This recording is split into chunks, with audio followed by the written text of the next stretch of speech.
ኡራ ዱቄት ደግሞ ይበላል እንጂ ፊት ይቀባል እንዴ? ከከተማ ሴቶች ጋር መግባባት አቅቶኛል።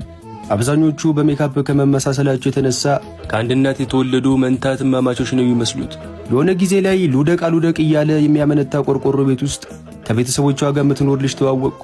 ልጅቷን ላይ ተሞላቃ ያደገች የባለጸጋ ልጅ እንጂ ቆርቆሮ ቤት ውስጥ የምትኖር የድሃ ልጅ ናት ብሎ የሚጠረጥር የለም። ለመጀመሪያ ጊዜ ከቆርቆሮ ቤት ውስጥ ስትወጣ አየኋት ቀን እርዳታ ልታደርግ የመጣች መስሎኝ እንዳንቺ አይነት ለድሃ ሚራሩ የተባረኩ ወጣት ባለሀብቶችን እግዚአብሔር ያብዛልን አልኳት። ፈገግ ብላ አሜን ልትል ስትል ወዲያው የሆነ ልጅ ከቆርቆሮ ቤት ውስጥ ብቅ አለና ጮኒ ማየ እንዳለችሽ እንደ ትናንት አምሽተሽ እንዳመጨዋ ይዘሽ ወጣሽው ብር ደግሞ ጤፍ ማስፈጨበት ስለሆነ ቶሎ መልሽ ብላሻለች አላትና ወደ ውስጥ ገባ። ሀፍረቷን ለመሸፈን እየሞከረች ሁሌ እየመጣው ስለመጠየቃቸው እንደ ልጃቸው ስለሚያዩኝ እኮ ነው በቃቸው ብላኝ የተደነባበረች ሄደች። አናቷ ላይ ያለውን ሂማኔር እያየው ምን ያለውን የ100,000 ብር ሂማኔር አናቷ ላይ ከምትቀጥል የቤተሰቦቿን ቤት አድሳ የመኖር ተስፋቸውን ብታስቀጥል አልኩ በልቤ።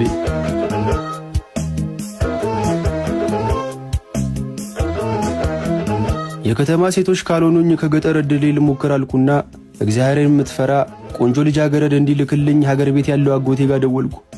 ስልኩ ይጠራል አይነሳም። አይ በቃ እርሻ ላይ ሆኖ ይሆናል ቆይቼ ደውልለታለሁ ብዬ ስልኩን ልዘጋው ስላነሳውና ሄሎ ብሎ ጮኸ። ከድምፁ ጮኸት የተነሳ ስልኬ ላውድ ስፒከር ላይ የሆነ መስሎኝ ቼክ አደረኩት። ድምፁ ከኔ አልፎ ጎረቤት በመድረሱ ከጎን ያለው ቤት የሚኖረው ሰው አንተ ሰላቢ በሙዚቃ የምትበጠብጠኝ ሳንስ ጭራሽ ስልክ በሞንታርቦ ማውራት ጀመርክ ብሎ ጮህብኝ። አጎቴ ግን ቀስ ብሎ ማውራት ኃጢአት ነው የሚመስልህ አይደል? የጆሮዬን ታምቡር ቀደው ነበር እኮ አልኩት።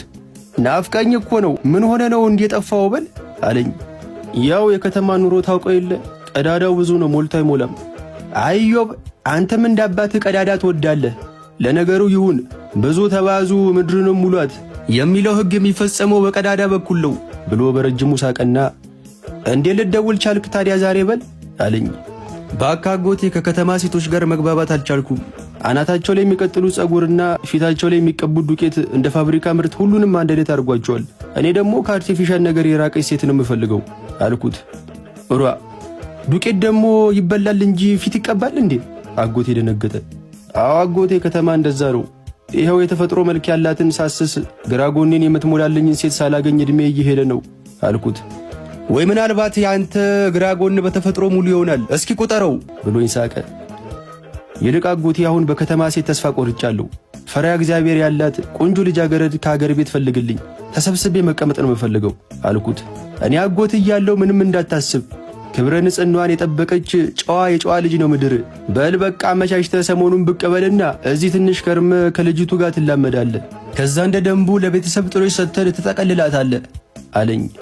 ደስ ብሎኝ እሺ አጎቴ አመሰግናለሁ በየስልኩን ለዘጋው ስል ቆይ ልጅዮ እንደው ሰሞኑን መብራቱ እንደ መሽታ ቤት መብራት ቦግልም እያለ አስቸገረን እኮ። ልጆቹ ለጥናት ብለው ኩራዝ እያበሩ አይናቸው በጭሱ ሞጭሙጮ አለቀ። እንደው ምችል ከሆነ ከከተማ ሶላር ብጤ ይዘህልኝ ብትመጣ እንደው አለኝ። ችግር የለም አጎቴ የማብራት ችግርን እስኮዲያኛው የሚቀርፍ ነገር ነው ይዤ ልመጣው አልኩት። በለኔም የትዳር ችግርን እስኮዲያኛው የምትገፈውን ቀን እንደ ፀሐይ ማታ እንደ ጨረቃ የምታበራውን ቆንጆይቱን አዘጋጅቼ እጠብቅሃለሁ አለኝና ተሳስቀን ስልኩ ተዘጋ።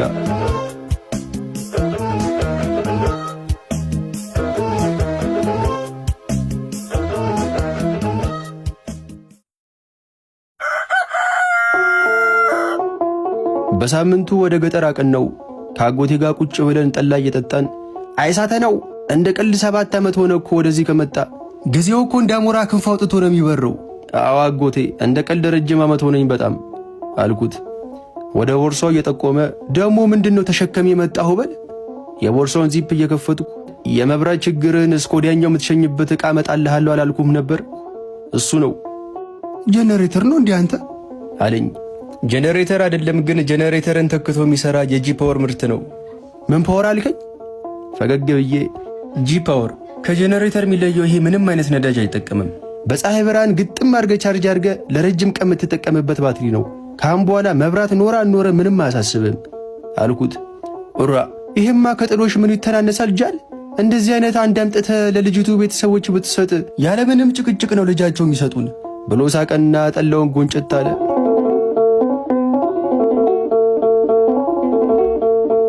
በሌላ ቀን ዛፍ ስር ቁጭ ብለን እያወራን ነው። እንደው ግን ከተማ ያሉት ደናግል አልቀው ነው ገጠር ድረስ የመጣው አለኝ። ምን እባክህ ከተማ እኮ ድንግልና የልደት ስጦታ ከሆነ ቆይቷል። እና እስከ ዛሬ ስንት የልደት ስጦታ ተቀበልክ ብሎ ፈገግ አለ። ለእኔ ጊዜ ምን እንደሚነካቸው እንጃ ዋሌትና ሰዓት ብቻ ነው የሚሰጡኝ። ድንግልናቸው ሊሰጡኝ ቢፈልጉ እንኳ ልክ ጉዳዩን ልንፈጽመው ስንል እንደ አማርኛ ፊልም ስልካቸው ይጠራል። ከዛም አያቴ ስለሞተ ቶሎ ድረሽ ትባላለች። እኔ እኮ ግርም የሚለኝ 110 ዓመት ያለፈው አያቷ እስካሁን ምድር ላይ ምን ይሰራ እንደነበር ነው። እሱን አንደኛህን ሰማይ ቤት ስትሄድ ትጠይቀዋለህ አለኝ። እና ታዲያ አጎቴ ልጅቷን መች ነው የምታስተዋውቀኝ? በጉጉት አለኩ እኮ። ከእናቷ ጋር ዘመድ ጥየቃ ብለው ወደ ሌላ ቀይ ዘልቀው እኮ ነው። እስኪመለሱ ትንሽ ታገስ አለኝ። ምን ያህል ይቆያሉ? 1-2 ሳምንት። ለአንድ ሳምንት ብቻ ነው ስራ አስፈቅጄ የመጣሁት አጎቴ። በቃ ልመለስና ባይሆን የዓመት ረፍቶ ስጄ ድጋሚ እመጣለሁ አልኩት። እንደዛ ይሻላል? አዎ አጎቴ። በልሽ እንዳልክ ያዝ ብሎ ሰፌር ላይ የተቀመጠውን ዳቦ አንስቶ አስያዘኝ።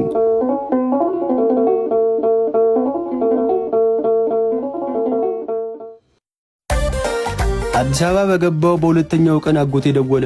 አነሳሁትና ሄሎ አጎቴ፣ ድምፁን ከፍ አድርጎ የምስራች አለኝ።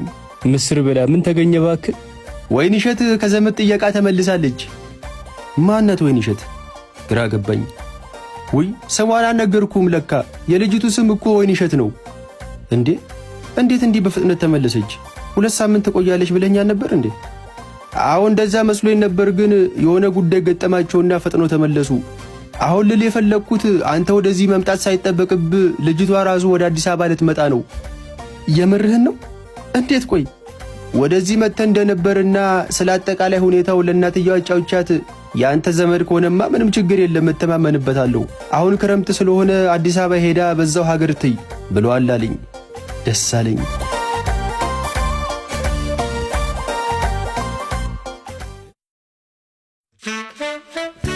በሳምንቱ ልጅቱ መጣች። መልኳ አጎቴ ካሳየኝ ፎቶ ጋር አንድ ናቸው። ከረጅም ጊዜ በኋላ ከፍርኖ ዱቄትና ከበቆሎ ዱቄት የጸዳ ኦርጋኒክ መልካየው። ልቀበላት ሄጄ በውበቷ ፈዝዤ ቀረው።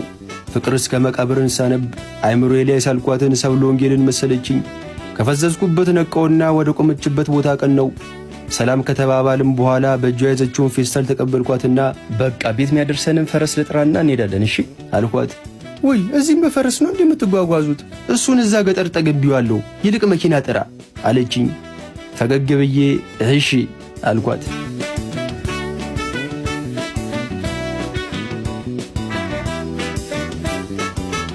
ቤት ደርሰን ቁጭ ብለናል። ውስጤ ምን እየጠበክ ነው አንተ ነፈዝ? አልጋ ላይ ወጥተህ ዓለምን አታይም እያለኝ ነው። የፈለገ ነገር ይሁን እንጂ ገና በመጀመሪያው ቀን ያውም መንገድ ያደከመው ሰውነት ላይ ያውም ገላ ነክቶ የማያውቅ ድንግል ገላ ላይ በፍጹም አልሰፍርም ብዬ ለራሴ ቃል ገባው። ከውጭ ቴካዌ ያመጣሁትን ራብ በልተን ከጨረስን በኋላ በይ በቃ እኔ እዚህ ጎረቤት ጓደኛዬ ጋር አድራለሁ፣ መንገዱ ስላደከመሽ በደንብ ረፊ፣ ብርድ እንዳይገባብሽ ደግሞ ብርድ ልብሱን በደንብ አድርገሽ ደርቢ፣ በይ ሰላም እደሪ ብዬ አልጋዬን ትቼላት ልወጣ ስል ግራ እጄን አፈፍ አድርጋ ያዘችውና ወየት ነው አለችኝ። እዚህ ጎረቤት ጓደኛዬ ጋር ነው ማድረው፣ ፈታ ብለሽ እዚህ ዳሪ አንቺ አልኳት። ማይደረገውን ቤት ውስጥ ወንድ እያለ በዚህ ቁርብ ቸልተኛ እንዴ? ደግሞ በላልጋው ላይ ተሰቀልና ሩካቤ ስጋን ፈጥም አለችኝ። አቤት! የሰማሁትን ማመን ተሳነኝ። ሰምተሃል ብላ ወደ ራሷ ሳበችኝና አልጋው ላይ አጋደመችኝ። ከሁኔታዋ ስረዳ ልጅቷ እንኳን ድንግል ልትሆን ቀርቶ በደም የሚጀምር ቃል ሁላ የምታውቅ አልመሰለኝም። እንደ ገመድ ጉተታ ወደፊትና ወደ ኋላ እያልን ትንሽ ከታገልም በኋላ ከጉያ ፍትልኬ ወደ ውጭ ወጣውና አጎቴ ጋር ደወልኩ። ለምስጋና የደወልኩ መስሎት ሞቅ ባለ ድምፅ ልጅ ኢዮብ አለኝ። እኔ ምላ አጎቴ፣ ወዬ ልጅቷን ከሀገር ቤት ነው ከቡና ቤት ይላክልኝ